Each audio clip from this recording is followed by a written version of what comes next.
Welcome to Business News SA. Today we take a look at new pension fund regulations for South Africa and what you need to know.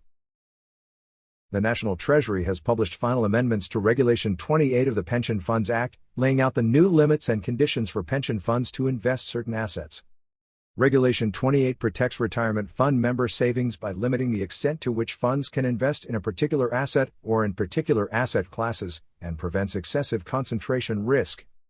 The regulations widen the scope of potential investments for retirement funds but continue to leave the final decision on any investment to the trustees of each fund, who determine the investment policy for any fund.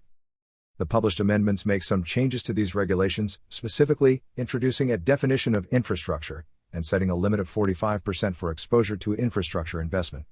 The regulations also confirm the new 45% limit for exposure to foreign assets, which investors and economists have welcomed. The aim of the amendment is to explicitly enable and reference longer-term infrastructure investment by retirement funds, by increasing maximum limits that funds may invest in, Treasury said. To further facilitate the investment in infrastructure and economic development, the limit between hedge funds and private equity has been split. There will now be a separate and higher allocation to private equity assets, which is 15%, increased from 10%. Notably, retirement funds will continue to be prohibited from investing in crypto assets. The excessive volatility and unregulated nature of crypto assets require a prudent approach, as recent market volatility in such assets demonstrates, Treasury said. Additionally, a limit of 25% has been imposed across all asset classes to limit exposure of retirement funds to any one entity company, not just infrastructure. However, one exception to the per entity limit is debt instruments issued by and loans to the government and any debt or loan guaranteed by the government.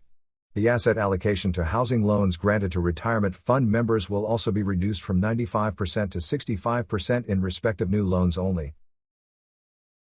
This is meant to curb abuse of the housing loan scheme by fund members. The National Treasury is mindful of the important role played by housing ownership in wealth creation and in retirement and will continuously monitor this area of investment, it said.